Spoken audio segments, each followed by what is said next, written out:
Estamos el día de hoy con el secretario general de Gobierno en el estado de Veracruz, al doctor Flavino Ríos Alvarado. Le agradecemos de verdad su tiempo en su agenda, y vaya que tiene una agenda de mucho movimiento.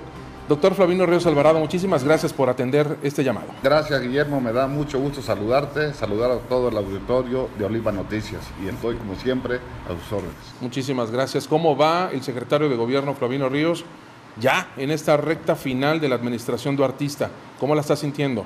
Bueno, nos faltan todavía 10 días y 4 meses, concluimos el 30 de noviembre, prácticamente en esta semana, en estos últimos días, hay una semana de vacaciones, están de vacaciones los veracruzanos y los no veracruzanos también, traemos mucha afluencia turística en Tuxpan, en Costa Esmeralda, en Veracruz, Boca del Río, en los Tuxtlas, en la zona de Jalapa, en Orizaba, Córdoba, y siento que el día de hoy el estado está tranquilo, la gente hace sus actividades normales, en el caso de los comerciantes, de los agricultores, de los ganaderos, de los profesionistas, las maestras y los maestros están de vacaciones, obviamente, las mamás, bueno, pues las que trabajan sobre todo tienen que ver cómo le hacen para los cursos de verano para sus hijos, para que se los entretengan un poquito y puedan asistir a sus labores cotidianas.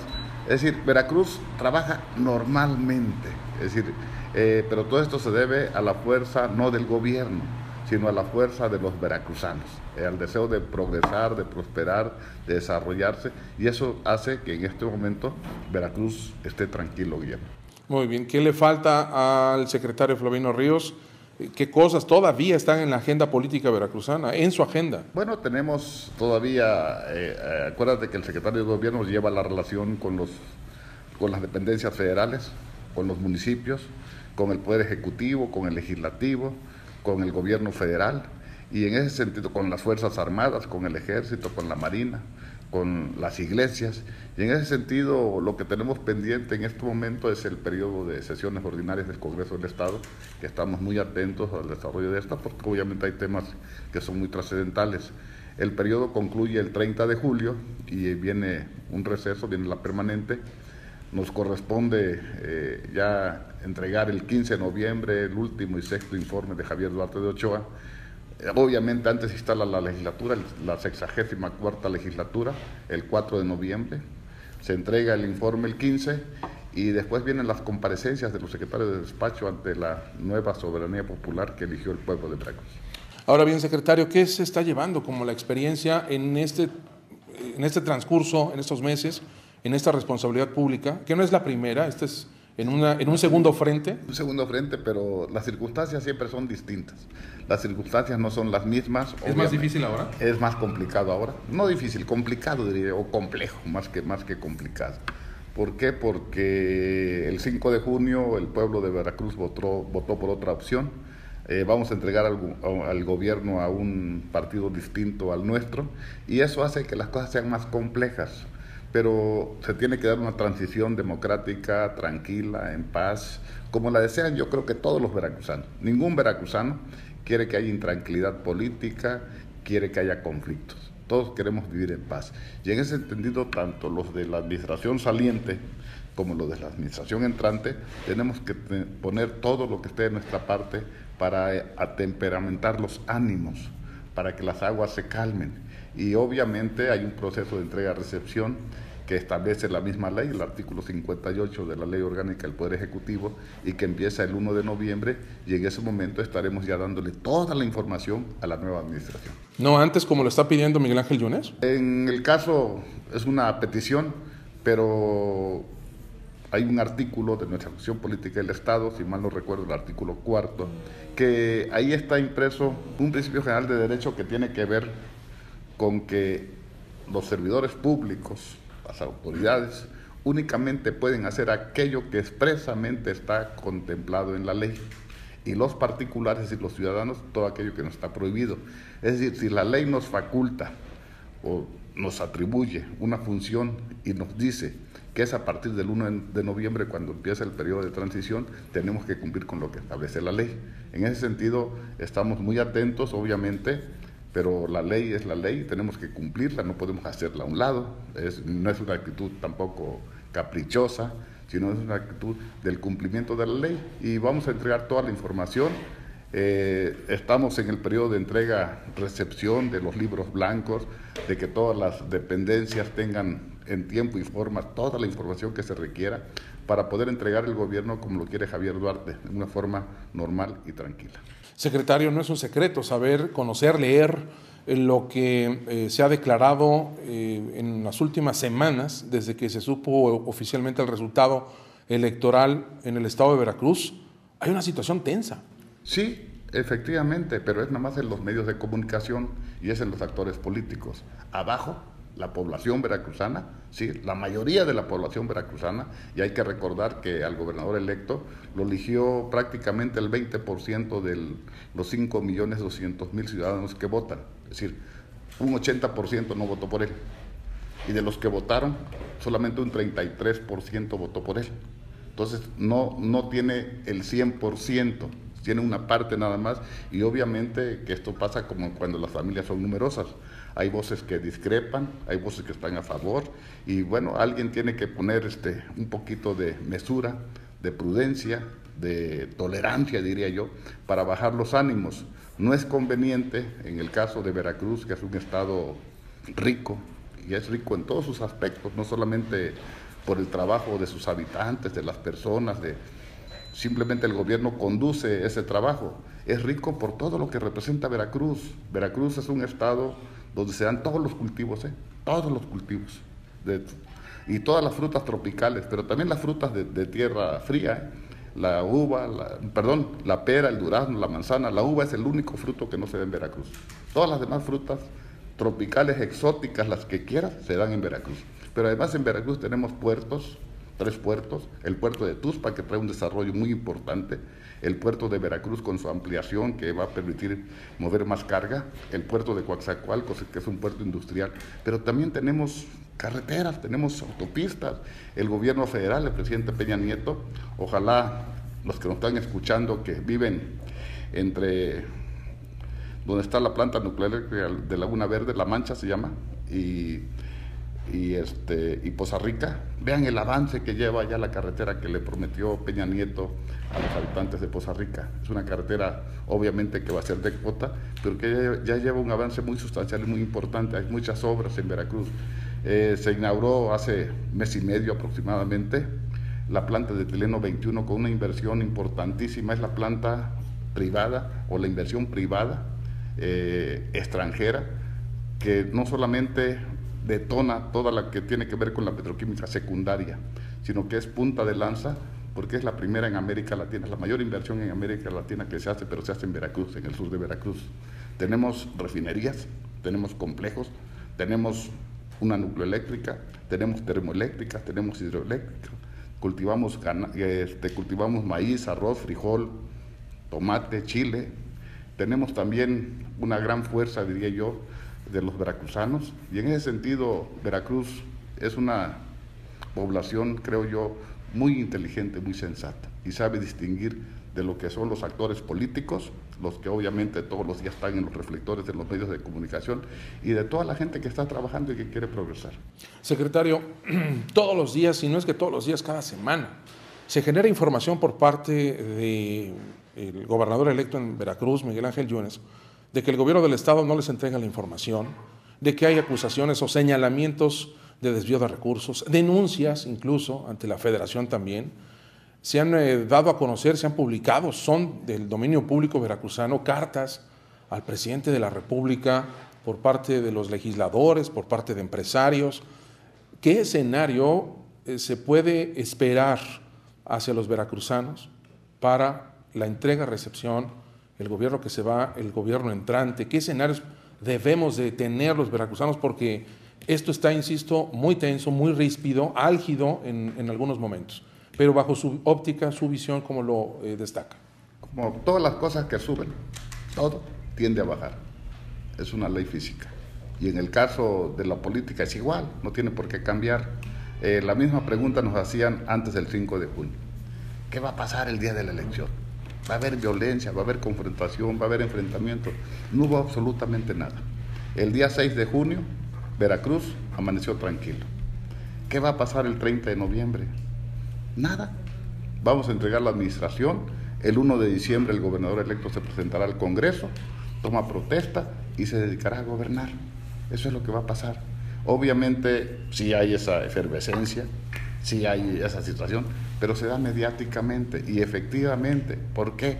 Porque hay acusaciones muchas veces o denuncias que son mediáticas, otras van a la barandilla, al Ministerio Público, a la Fiscalía, como se le llama ahora, pero todas las denuncias, todas las acusaciones, hay que recordar que con el nuevo sistema de justicia penal hay una presunción de inocencia, y quien acusa pues tendrá que aportar los elementos y las pruebas. Y si alguien cometió un delito, yo creo que lo que esperamos, no nada más los veracruzanos, los mexicanos, es que no haya impunidad, que si alguien comete un delito que se le sancione y se le castigue de acuerdo a las leyes, pero lo que no puede haber es linchamiento mediático. No podemos linchar mediáticamente a alguien diciendo que cometió un delito y no ha sido procesado y juzgado, y no solamente juzgado, sentenciado.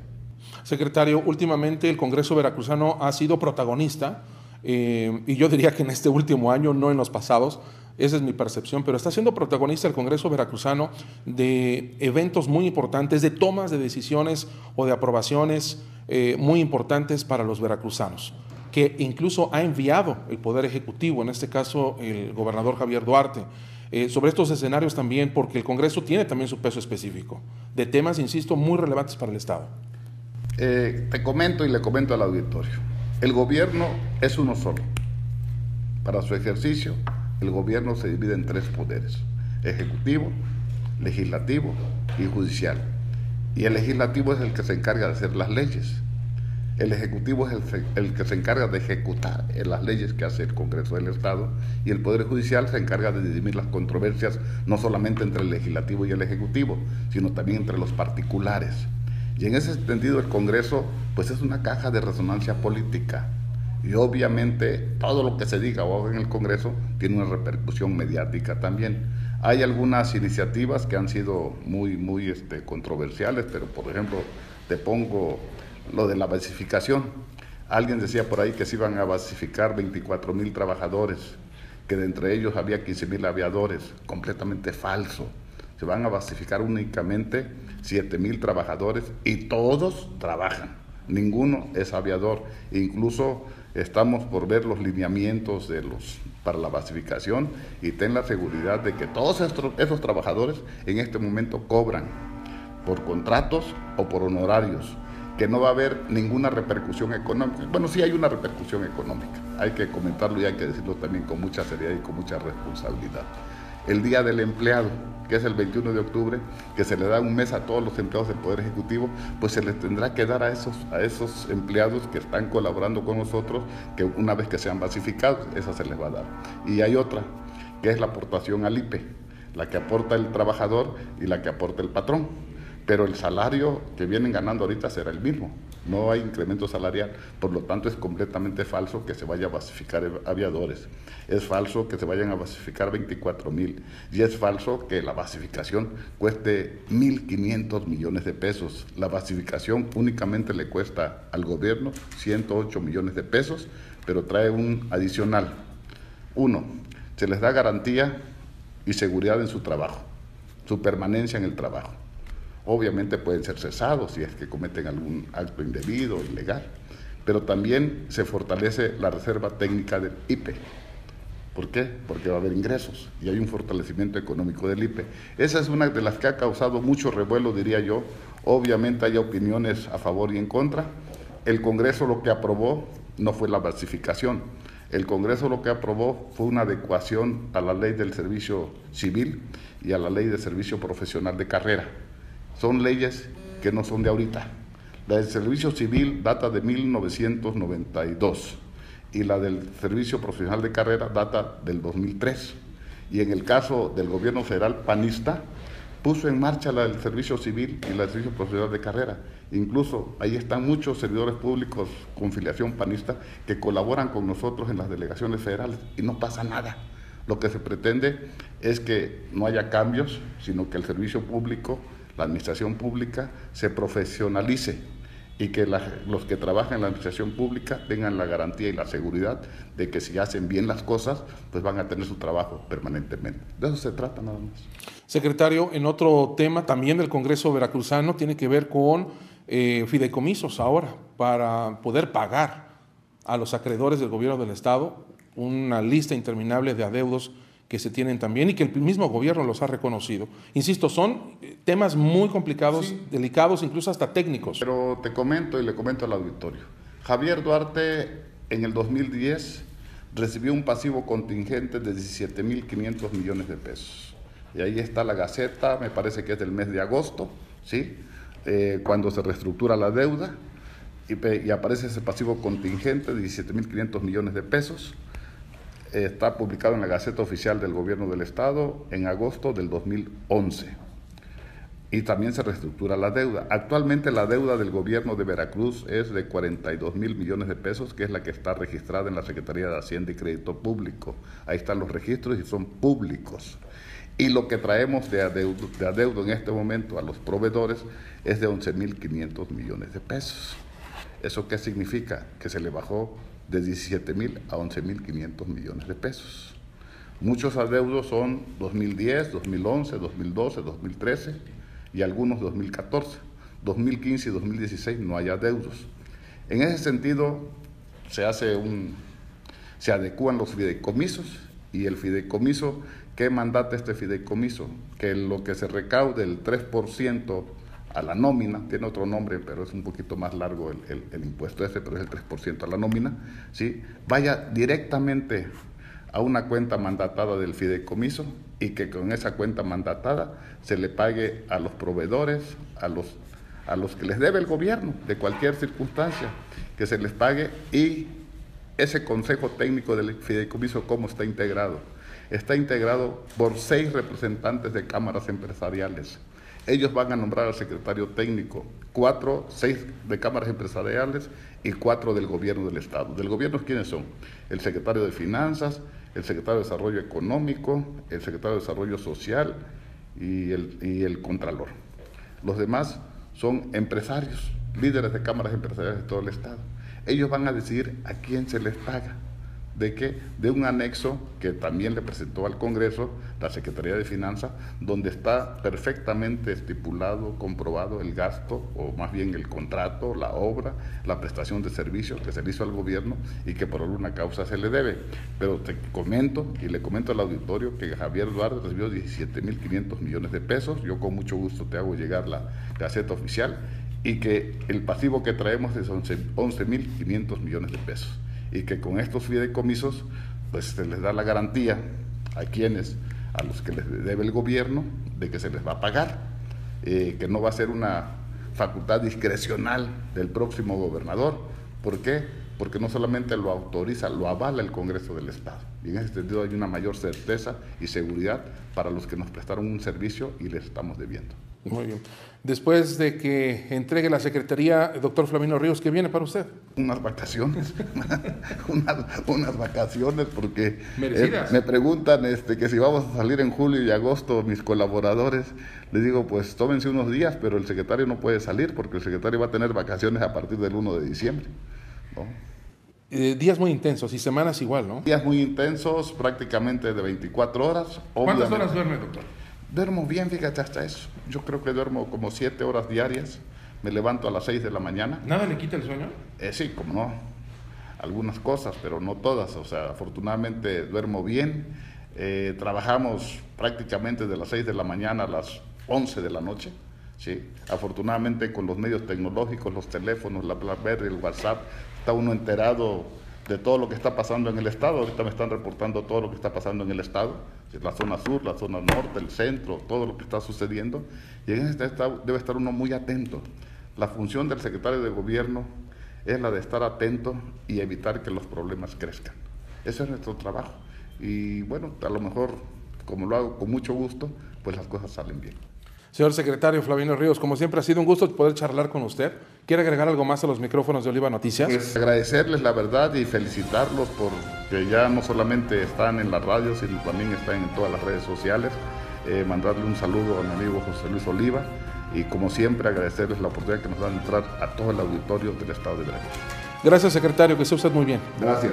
Gracias.